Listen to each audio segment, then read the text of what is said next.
Amis d'Ad Victoriam, bonjour. Aujourd'hui, nous allons parler de la vie de Louis XV. C'est parti. Le futur Louis XV naît en 1710, à la toute fin du règne de son arrière-grand-père Louis XIV. À cette époque, il se place en 4e position pour la succession au trône de France. Mais son enfance est très malheureuse. Durant ses premières années, il subit la mort de son grand-père, le grand dauphin de France, puis de ses parents, ainsi que de son frère, le duc de Bretagne. C'est un traumatisme qu'il garda toute sa vie. Quant à son arrière-grand-père, le fameux Louis XIV, celui-ci fut très attristé par la mort d'une grande partie de sa descendance, qui avait vocation à régner sur le royaume de France.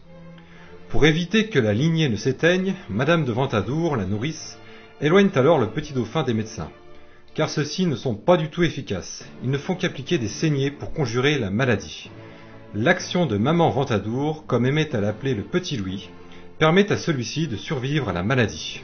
Mais en 1715, c'est la mort du grand roi. Il a gouverné pendant 74 ans, ce qui en fait le règne le plus long de l'histoire de France. Quant à Louis XV, il n'a que 5 ans à la mort de son arrière-grand-père. Ce dernier l'a mis en garde sur son lit de mort. J'ai trop aimé la guerre et en cela ne m'imitez jamais. Louis XV, tout au long de son règne, suivra ce conseil. Malheureusement, celui-ci est encore trop jeune pour exercer le pouvoir. C'est alors que s'impose son cousin Philippe d'Orléans, connu pour être un homme libéral et libertin. Ce dernier s'octroie la légitimité du pouvoir en donnant des concessions au Parlement, notamment avec le droit de remontrance. Les parlementaires investis de cette nouvelle prérogative cassent alors le testament de Louis XIV, qui légitimait ses bâtards à la succession au trône. Le Parlement savoure sa revanche et ne cessera de prendre de l'importance au cours de ce siècle, au détriment du pouvoir royal. Cette période est aussi marquée par un relâchement des mœurs, qui se développe dans les élites. On assiste alors à des parties de débauche qui ne pouvaient avoir lieu sous le roi Soleil. Pour ce qui est du monde extérieur, la couronne d'Espagne est aux mains de Philippe V, qui n'est autre qu'un des nombreux petits-fils de Louis XIV. Celui-ci caresse un temps l'espoir de réunir les couronnes de France et d'Espagne. L'Angleterre, sachant cela, menace d'entrer en guerre contre l'Espagne.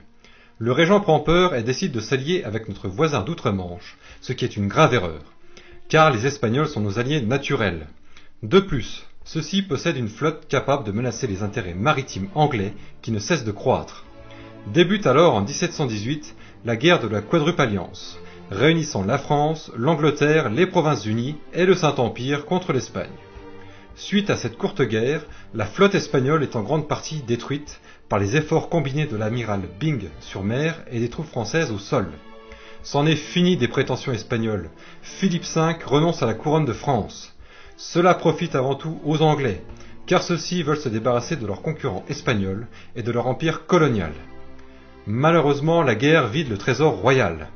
Pour tenter de remplir les caisses de l'État, le régent fait confiance à l'économiste écossais Law. Ce dernier lance le premier système de papier-monnaie, basé sur des actions portant sur les colonies. Après une brève euphorie de la part des épargnants, les actions s'effondrent et la panique se propage. C'est un échec total et Philippe d'Orléans lui retire sa confiance. Mais en 1723, la régence prend fin. Louis XV est alors en âge de régner. C'est un homme cultivé, intelligent et élégant. Il passe même pour être le plus bel homme du royaume. Malheureusement, celui-ci souffre d'une grande timidité et manque de confiance en lui. C'est alors que 2 ans plus tard, en 1725, il épouse Marie Lesinska, la fille du roi déchu de Pologne, le fameux Stanislas. Elle lui donnera 10 enfants.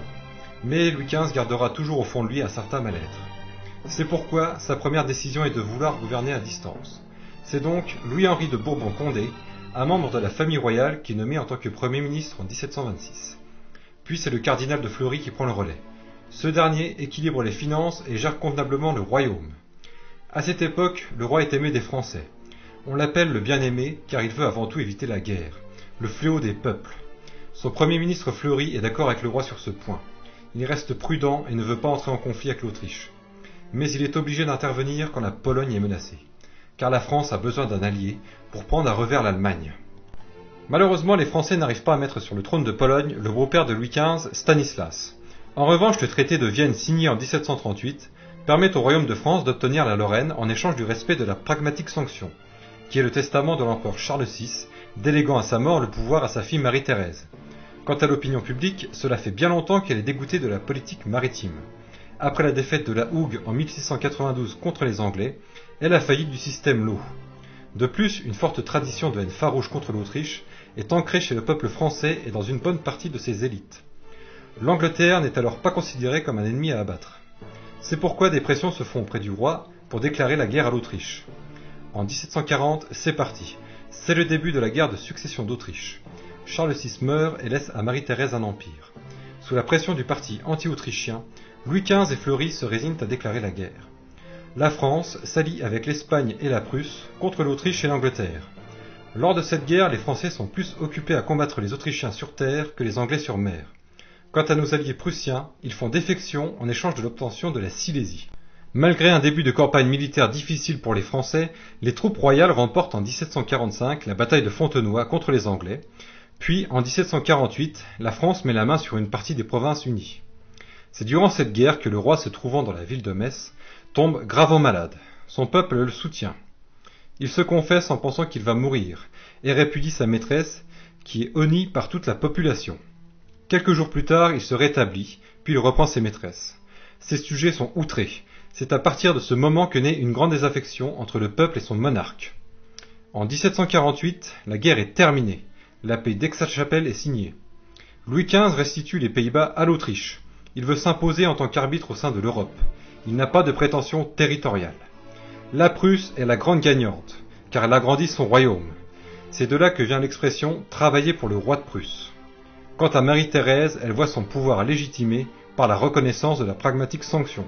Sur le plan intérieur, Louis XV essaye d'instaurer un impôt sur le revenu, le 20e, touchant tout le monde sur les conseils de la Pompadour. C'est une première dans l'histoire de France, le clergé, suite à de nombreuses pressions, est exonéré. Levée de boucliers de la part des parlements se posant défenseurs du peuple. Mais la principale raison est que ceux-ci étant constitués de riches propriétaires, ils ne veulent tout simplement pas payer d'impôts supplémentaires. Il lance alors des diffamations sur les maîtresses du roi, ce qui nuit encore davantage à sa réputation. L'opposition s'attache au passé, à ses privilèges, et le pouvoir lutte pour le progrès en voulant instaurer un impôt plus égalitaire. De nombreuses protestations de la bourgeoisie et de la noblesse nous sont parvenues, faisant passer le roi pour un tyran, avide d'accabler ses sujets sous les impôts. Concernant les encyclopédistes et les philosophes des Lumières, ils n'ont pas été étouffés sous l'Ancien Régime. Certains ministres les ont même protégés comme Choiseul. Ce mouvement puise sa source chez René Descartes, où celui-ci affirme que la raison prédomine et n'a rien à voir avec la foi. Il invente le progrès, il faut faire table rase du passé. Ce mouvement est répandu dans l'élite. Cela porte un rude coup à la sacralité de la monarchie qui perd de plus en plus son prestige. En 1755, l'Angleterre attaque la France dans ses colonies d'Amérique. Frédéric II envahit la Saxe en 1756. Cela est le déclenchement de la guerre de 7 ans. Renversement des alliances. C'est un des divorces du peuple avec la monarchie. Prise de Minorque et du port de Mahon. Maurepas, Rouillé et Machaut ont fait ce qu'ils ont pu pour redresser notre marine. Le Premier ministre Pitt mit tout en œuvre pour nous détruire. Nos colonies tombent, que ce soit en Amérique, malgré la résistance de Montcalm, ou en Inde avec Loli Tollendal. Mais les Anglais s'inclinent sur le continent après leur défaite à Clouster Seven. En 1758, la bataille de Rosbach. La Prusse résiste. Admiration chez les élites de Frédéric II de Prusse. Il passe pour un despote éclairé, fidèle à la philosophie des Lumières. Mais celui-ci est avant tout un souverain cynique, capable de trahir ses alliés pour ses intérêts. Un véritable Machiavel.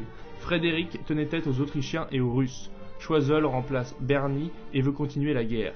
Il souhaite mettre en place le pacte de famille afin d'avoir des alliés maritimes. Mais ce pacte arrive trop tard. Choiseul, par la suite, deviendra le nouveau Premier ministre en France. En 1763, la quasi-totalité des colonies françaises sont perdues par le traité de Paris.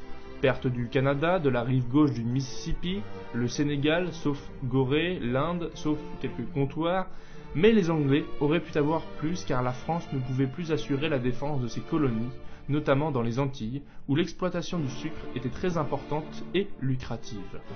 Après la guerre de 7 ans, qui met en position de force l'Angleterre avec le traité de Paris, Choiseul décide de regonfler la puissance maritime française. Il s'occupera de gérer un certain nombre de sujets politiques et économiques, avec par exemple l'acquisition de la Corse, ainsi que la levée de nouveaux impôts.